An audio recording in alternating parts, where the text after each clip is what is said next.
السلام علیکم ورحمۃ اللہ وبرکاتہ۔ جیسا کہ ہم سب جانتے ہیں کہ جمعہ کا دن اسلام میں بہت ہی اہمیت کا دن ہے اور بہت فضیلت کا دن ہے، لیکن اس کا مطلب یہ نہیں ہے کہ جمعہ ہی اسلام ہے، بلکہ اسلام میں جمعہ ہے اور اس کی بڑی فضیلت ہے۔ لیکن آج ہم کچھ غلط سمجھ بیٹھے ہیں۔ اگر بچی کے لیے لڑکا دیکھنے جاتے ہیں، لڑکا کیا کرتا ہے، کیسا اس کا عمل ہے، تو کہیں گے لڑکا ایسا ہے کہ اس نے آج تک کبھی جمعہ چھوڑا ہی نہیں ہے۔ یہ نہیں کہتے کہ اس نے کبھی فجر ہی نہیں چھوڑا، بلکہ کہتے ہیں کہ اس نے کبھی جمعہ ہی نہیں چھوڑا، یعنی بہت بڑا مومن ہے، ایماندار ہے۔ یہ بالکل غلط ہے۔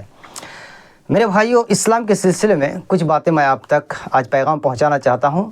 سب سے پہلے جانیں کہ جمعہ کے دن جو صبح میں فجر کی نماز ہم ادا کریں گے، تو اس فجر کی نماز میں سورہ السجدہ اور سورۃ الدہر، یہ دونوں سورہ مکمل 2 رکعات کے اندر پڑھنا یہ مستحب ہے، نبی صلی اللہ علیہ وسلم کا عمل رہا ہے۔ اس کو اگر امام پڑھے نماز میں تو بہت ہی اچھا عمل ہے، اس کو پڑھنا چاہیے۔ اگر کسی کو یاد نہیں ہے تو دوسری سورہ پڑھ کے بھی تو پڑھ سکتے ہیں، لیکن یہ سورہ پڑھنا یہ سنت ہے، اللہ کے نبی نے پڑھا ہے۔ ایک چیز یاد رکھیں۔ دوسری بات یہ ہے کہ جمعہ کے دن کثرت سے زیادہ اللہ کے نبی پر درود بھیجیں، زیادہ سے زیادہ اللہ کے نبی پر درود پڑھیں۔ اللہم صلی علی محمد وعلی آل محمد کما صلیت علی ابراہیم وعلی آل ابراہیم انک حمید مجید، اللہم بارک علی محمد وعلی آل محمد کما بارکت علی ابراہیم وعلی آل ابراہیم انک حمید مجید۔ یہ کثرت کے ساتھ، اس کی کوئی تعداد نہیں ہے، آپ زیادہ سے زیادہ اس کو کیا کریں، پڑھیں۔ اللہ کے نبی صلی اللہ علیہ وسلم کی ایک حدیث ہے، پیارے نبی صلی اللہ علیہ وسلم نے فرمایا کہ اکثر الصلاۃ علی یوم الجمعہ ولیلۃ الجمعہ، جمعہ کے دن اور جمعہ کی رات کو کثرت کے ساتھ میرے اوپر درود بھیجو، یہ اللہ کے نبی نے فرمایا ہے۔ اور دوسری روایت کے اندر ہے کہ جو مجھ پر ایک بار درود پڑھتا ہے اللہ تعالیٰ اس پر 10 رحمتیں نازل کرتا ہے۔ تو جمعہ کے دن درود پڑھنے کی بہت فضیلت ہے۔ تیسری بات یہ ہے کہ جمعہ کے دن غسل کر لینا یہ سنت، بعض علماء کرام نے اس کو واجب بھی کہا ہے کہ جمعہ کی نماز ادا کرنے سے پہلے آپ کیا کر لیں، غسل کر لیں۔ اور اگر آپ کی صحت ٹھیک ہے، اگر آپ بیمار ہیں، غسل نقصان ہو جائے گا تو کوئی ضروری نہیں ہے، لیکن اگر آپ صحیح سالم ہیں تو آپ بہتر یہ ہے کہ آپ کیا کر لیں، غسل کر لیں۔ غسل کرنے کے بعد اگر آپ کے پاس نئے ڈریس، نئے پوشاک ہیں تو آپ نیا ڈریس پہن لیں، پھر اس کے بعد مسواک کر لیں، وضو کریں، خوشبو لگائیں، اور اس کے بعد جو ہے اچھے ڈریس پہن کر کے آپ مسجد کو نکل جائیں۔ تو غسل کرنا، خوشبو لگانا، مسواک کرنا جمعہ کے دن یہ مستحب عمل میں سے ہے، اچھے اعمال میں سے ہیں۔ 4 نمبر یہ ہے کہ جمعہ کے دن جب آپ نماز میں جائیں تو ذرا سا جلدی جانے کی کوشش کریں۔ مسجد میں کیا کریں، آپ جلد سے جلد پہنچنے کی کوشش کریں، لیٹ نہ کریں۔ اس لیے کہ مسلم وغیرہ کے اندر یہ روایت، یہ صحیح روایت ہے، پیارے نبی صلی اللہ علیہ وسلم نے فرمایا کہ جمعہ کے دن ہر مسجد کے دروازے پر فرشتے کھڑے ہوتے ہیں، مسجد کے دروازے پر فرشتے، رحمت کے فرشتے کھڑے ہوتے ہیں، اور جو اول وقت پر مسجد پہنچتا ہے، پہلے مسجد پہنچ جاتا ہے، اس کو 1 اونٹ قربان کرنے کے برابر ثواب ملتا ہے۔ اس کے بعد دوسرے نمبر پر جو پہنچتا ہے اس کو 1 گائے قربان کرنے کے برابر ثواب ملتا ہے۔ اس کے بعد جو پہنچتا ہے اس کو 1 میڑھا یعنی کہ بھیڑ وغیرہ قربان کرنے کے برابر ثواب ملتا ہے۔ اس کے بعد جو پہنچتا ہے اس کو 1 مرغا اور مرغی کے برابر قربان کرنے کے برابر ثواب ملتا ہے۔ اس کے بعد جو پہنچتا ہے اس کو 1 انڈا صدقہ کرنے کے برابر کیا ہے، ثواب ملتا ہے۔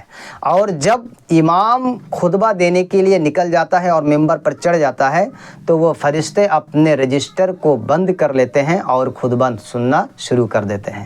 گویا کہ ممبر پر امام کے چڑھنے کے بعد جو آتے ہیں ان کے نام رجسٹر میں لکھے جانے سے محروم رہ جاتے ہیں، وہ نیکی سے کیا ہے، محروم رہ جاتے ہیں۔ اس لیے اول وقت پر مسجد میں پہنچ کر کے جمعہ کی نماز ادا کرنی چاہیے۔ 6 نمبر بات یہ ہے کہ خطبہ کے دوران جب خطبہ چلے تو آپ کیا کریں، خاموش رہیں۔ سب سے پہلے تو آپ مسجد میں اگر خطبہ ہو رہا ہے اور یا کسی بھی وقت آپ مسجد میں داخل ہوئے ہیں تو تحیۃ المسجد 2 رکعت سب سے پہلے آپ ادا کریں۔ اگر خطبہ چل رہا ہے تب بھی آپ 2 رکعت ادا کرنے کے بعد ہی کیا ہے آپ بیٹھیں، اور جب آپ بیٹھ جائیں تو آپ بیٹھنے کے بعد آپ کا ایک ہی کام ہوگا، آپ کان لگا کر کے اس خطبہ کو آپ غور سے سنیں، کوئی بھی بات آپ نہ کریں۔ پیارے نبی صلی اللہ علیہ وسلم نے یہاں تک کہا کہ اگر کسی نے اپنے دوست سے یا اپنے بھائی سے یہ کہا خاموش رہو تو اس نے بھی غلط کیا۔ اگر آپ کسی کو کہیں کہ چپ رہو تو اس نے یہ جو چپ رہنے کے لیے کہا اس نے یہ غلط کیا، تو آپ سوچئے جو بات کر رہا ہے اس نے کتنا غلط کیا۔ تو آپ جمعہ کے خطبہ کے دوران کوئی بھی لفظ اپنی زبان سے نہیں نکال سکتے، صرف آپ کان کھول کر کے خطبہ سنیں گے۔ یہ کیا ہے؟ اسلام کا طریقہ ہے اور خطبہ کے آداب میں سے ہے، طریقہ میں سے ہے۔ 8 نمبر بات یہ ہے کہ جمعہ کے دن کو، جمعہ کا جو دن ہوگا اس دن کو خاص طور سے کوئی روزہ کا دن نہ بنائیں، اس دن کوئی خاص طور سے روزہ نہ رکھیں۔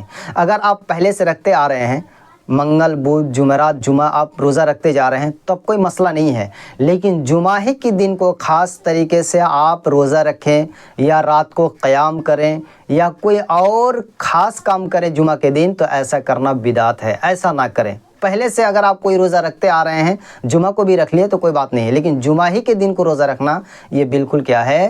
غلط ہو جائے گا میرے بھائیوں۔